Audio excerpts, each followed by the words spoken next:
warahmatullahi wabarakatuh.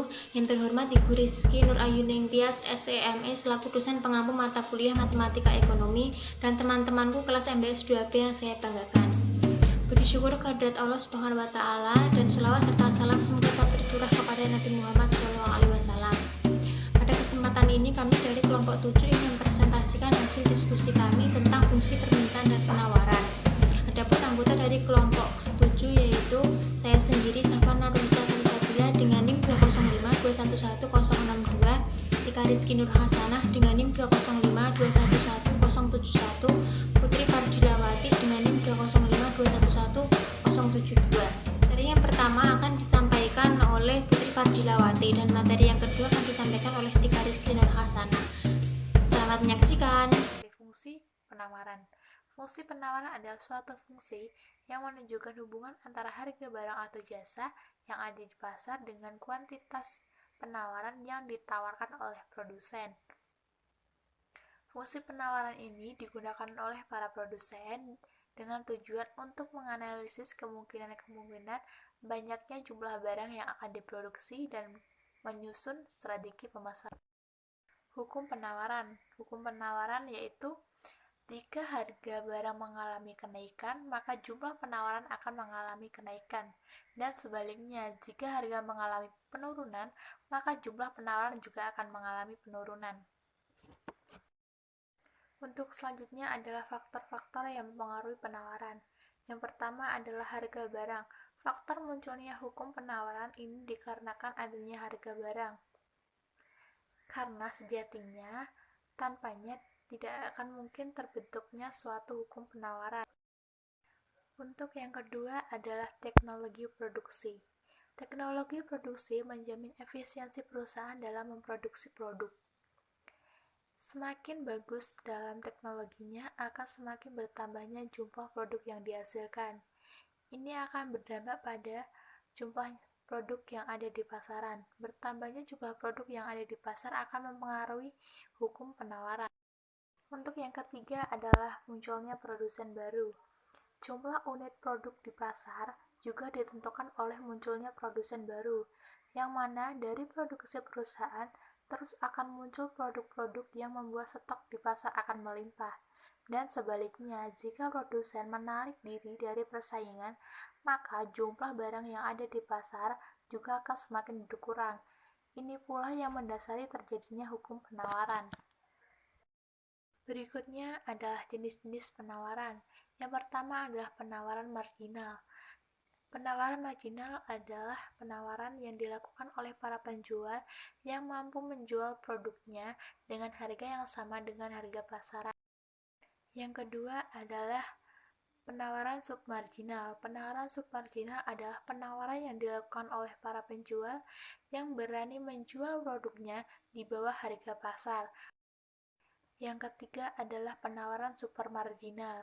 Penawaran supermarginal adalah penawaran yang dilakukan oleh para penjual yang mampu menjual produknya dengan harga yang lebih tinggi dengan harga pasar. Berikutnya adalah bentuk fungsi penawaran.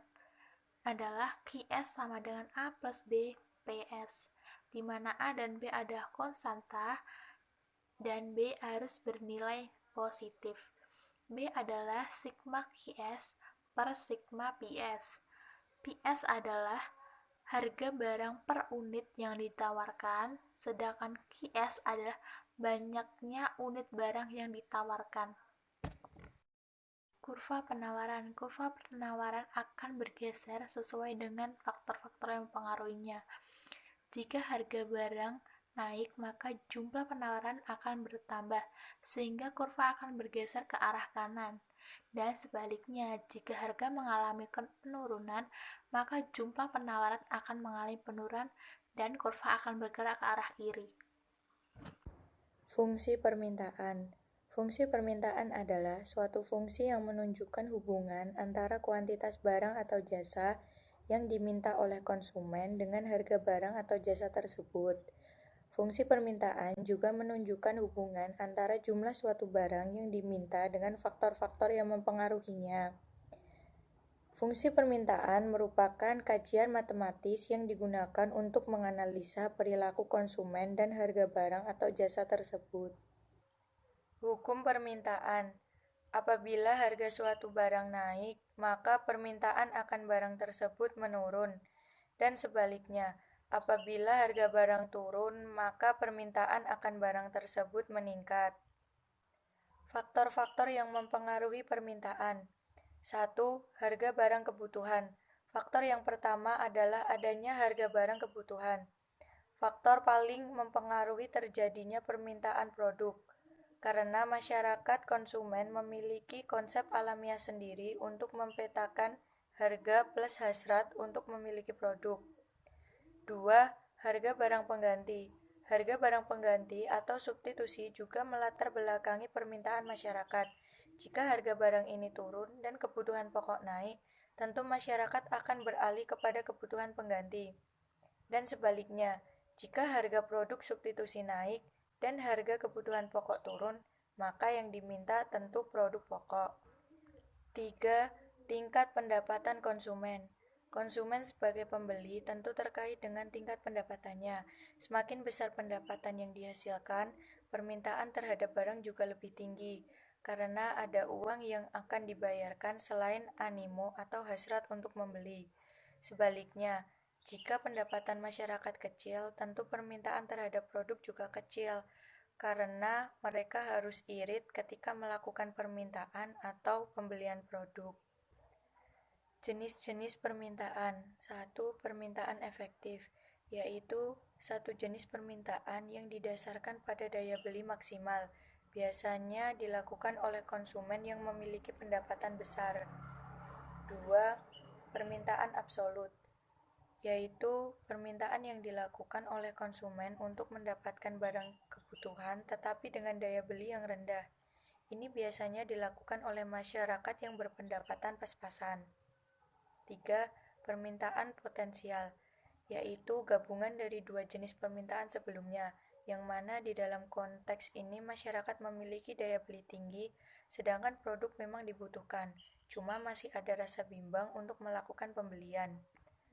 Permintaan berdasarkan jumlah pelaku. Untuk permintaan berdasarkan jumlah pelaku merupakan jenis permintaan yang mudah dideteksi, cuma bisa dilihat dari berapa orang yang melakukan permintaan. Jika hanya satu orang yang membeli atau meminta barang, disebut permintaan individu. Jika pembelian dilakukan banyak orang secara bersama-sama, disebut pembelian kelompok. Pergerakan kurva permintaan. 1. Perubahan harga. Jika harga naik, maka jumlah permintaan akan berkurang. Kurva akan bergeser ke kiri. Jika harga turun, maka jumlah permintaan akan naik. Kurva akan bergeser ke kanan. 2. Perubahan pendapatan masyarakat.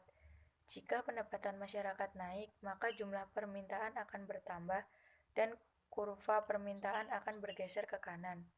Jika pendapatan masyarakat turun, maka jumlah permintaan akan berkurang dan kurva permintaan akan bergeser ke kiri. Baik, itu tadi materi tentang fungsi penawaran dan permintaan yang dapat kami sampaikan. Terima kasih telah menyaksikan. Jika ada kesalahan ataupun kekurangan, kami mohon maaf. Wassalamualaikum warahmatullahi wabarakatuh.